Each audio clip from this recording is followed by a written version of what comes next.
Este venres podemos coñecer como vai ser a nova farola que se reformará no ano 2025. O primeiro salta á vista é que o icónico farol non vai continuar na mesma ubicación, senón que se vai trasladar ás proximidades do monumento das Rapadas Bestas, que vai continuar no seu sitio actual.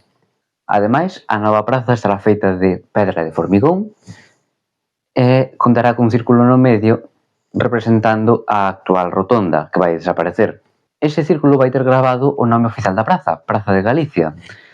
E outro dos elementos que vai destacar serán as xardineiras que se van colocar tanto nas proximidades de Calvo Sotelo como separando o tráfico rodado. O outro elemento icónico que vai ter esta praza vai ser unha fonte que se colocará tamén nas proximidades de Calvo Sotelo. No relacionado co tráfico rodado, imos ter as zonas de carga e descarga na Rúa de San Paio e as de aparcadoiro adaptado e parada de taxis na Rúa 56. Ademais, a zona de tránsito dos vehículos estará integrada no que será a nova praza. É un dos lugares máis icónicos do concello e á vez un dos grandes temas do debate político actual, porque a farola é moito máis que unha farola.